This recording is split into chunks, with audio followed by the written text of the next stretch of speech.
things have got to change, haven't they? If ever there was a year of hard lessons taught for an entire industry, then I think 2023 for the watch industry would be right up there with 2007 for the banking industry. But jokes aside, this video is a deadly serious one because around the world today, millions of people pledge their New Year's resolutions and jump onto the clichéd New Year, New Me bandwagon, and to do so requires a commitment to change. It is a strength to look oneself in the mirror and say, there's something wrong here.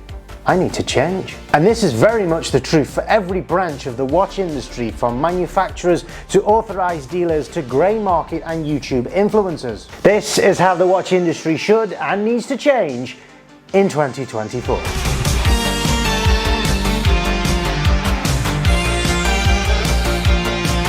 Welcome back, guys, and Happy New Year. If you're new here, I'm Vinny, a former accountant turned watch dealer. The watch industry then is made up of several branches. On one side you've got the manufacturers, then you've got the authorized dealers, you've got the grey market as well, and also I think another major stakeholder in the watch industry are social media influencers and people who make YouTube videos. So where do we kick this off then? I think there is no better place to start than with the grey market, and specifically, how do grey market dealers need to change in 2024? For me, first and foremost at the top of that list is we need better understanding of financial management and basic entrepreneurialism. We need dealers who understand the basic concepts of liquidity, cash flow, management of cash flow, and understanding of the finances that underpin their business.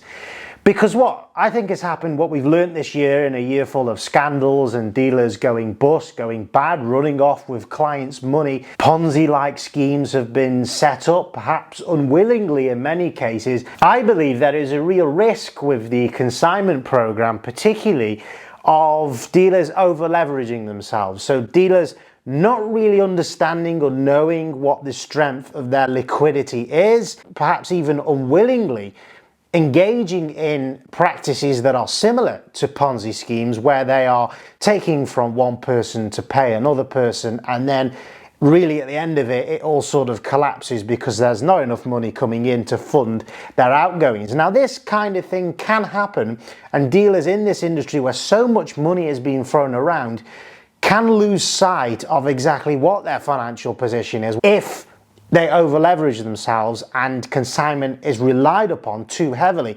And I think this is absolutely what's happened in some cases. We've heard of a dealer in the UK that's recently gone bad. Now, these all resemble Ponzi schemes, but I think the underpinning reason as to why those dealers went bust is because they relied too heavily on consignment, and primarily because they were poorly educated and they were poor business people. So the first thing that I would suggest to any dealers in the grey market, if you are not familiar with numbers, if you are afraid of numbers, if you don't have a grasp of really how much liquidity you've got to go and spend on new inventory, then go and get yourself educated. There are dozens of online courses that you could take to understand how to budget, how to generate a cash flow forecast.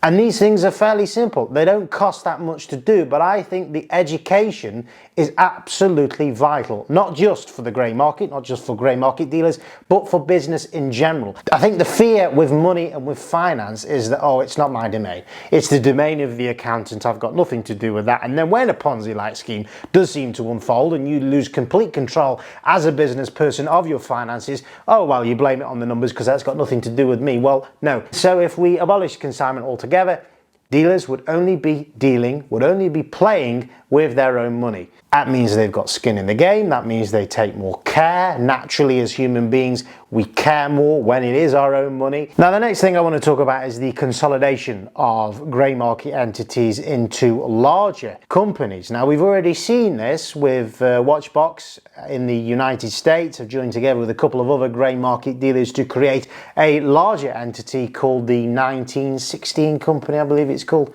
Terrible name, but still. Consolidation is a good thing because by joining forces, they're actually stronger together. It means for clients that we know that as a larger company, they've got greater access to larger funds, and it's less likely that they will go bad. Now, what consolidation also means is that for companies, smaller companies, to be joining together to create larger entities, it means that within the marketplace, the grey marketplace, there's actually less competition. If you've got a few big players competing with each other and you know, some other smaller companies, rather than thousands of smaller companies, then you've got less of a pressure on price. And actually it could mean a good thing for the grey market, that prices aren't driven down quite as fast, quite as quickly as we've experienced within the last 18 months. Now, the other thing that needs to change about the grey market in particular in 2024 is the level of crap that's being shoveled. Now, this happens on YouTube and other social media platforms as well. Dealers are preaching, we've sold 10 Submariners this month, you need to buy one before there's none left in the world, or we've got this Daytona which is now suddenly climbing in value because such and such celebrity has been seen wearing it. Yes, okay, I understand that there needs to be a level of salesmanship about companies, and they're doing their best to put bread on the table and sell watches, but really I've learned, in particular, people have wised up. Clients understand and know the market conditions. It's actually having the opposite effect of building trustworthiness with the grey market and the end consumer. To build trustworthiness, we need transparency, we need honesty, we need genuine people that aren't trying to inflate prices or embody into clients a fear of missing out.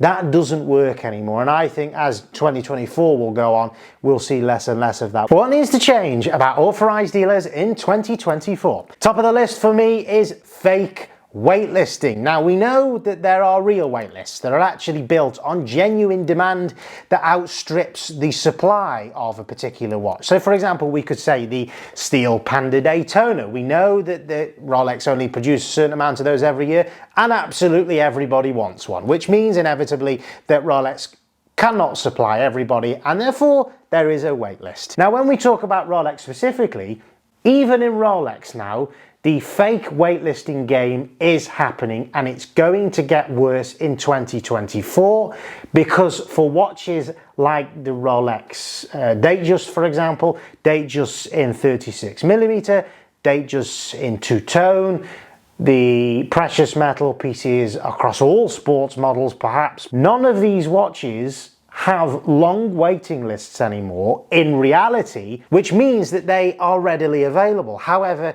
Rolex have instructed their authorized dealers, or authorized dealers have just taken it on themselves to continue the practice of having a wait list. Having a wait list, even if it isn't reflective of true availability, let's say a solid rose gold Sky Dweller, you know, that's now a watch on the secondary market which sits either at retail or below the retail, which means that it's no longer a watch people can make money on. The flippers have removed their names from the waitlist, and now suddenly it has become a watch which should be available, but it isn't. You will still have to go into your authorized dealer, lick their arse, beg for it, go on the waitlist, wait several months for it, and then eventually pay more for that watch than you would pay for it today on the secondary market, still trying to convince us, lie to us that there is a massive demand for this piece, which makes you want it even more. It's just part of a salesmanship tactic that they are still employing at authorized dealers, and it needs to stop. But that leads me smoothly on to the next thing that needs to change at Rolex authorized dealers in particular,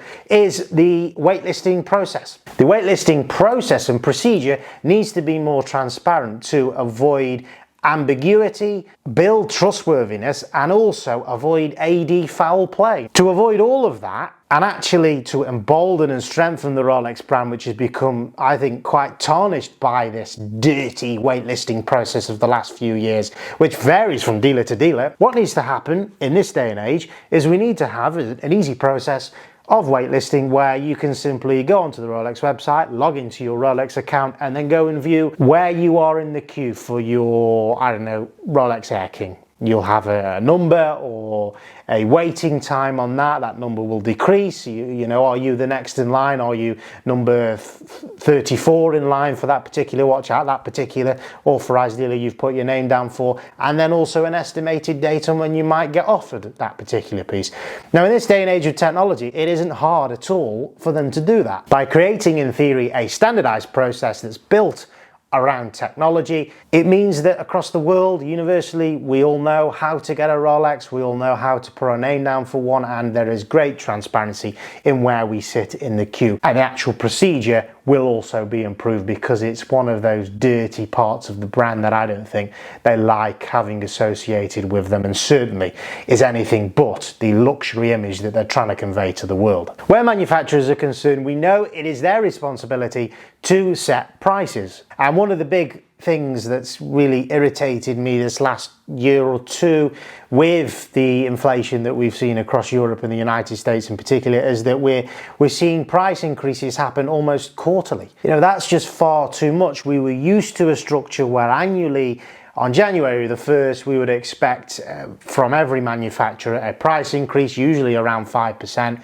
But this last year, we've seen with Rolex 3 or 4 price increases in just a year. An Omega Seamaster now in steel is over £5,500. That used to be a watch which was around the £3,000 price point. So it runs the risk actually of being counterproductive for those brands to keep increasing their prices, even if it's just incrementally every few months. Because eventually they're going to end up pricing themselves out of the market for which they always tailored for, and allow other brands, in the case of Omega, allow other brands like Christopher Ward, for example, to mop up that market share, because people will be looking at it and saying, well, you know, an Omega is now out of my reach. It's no longer a brand that tailors for me. And finally, what needs to change about YouTube or social media influencers connected to the watch game?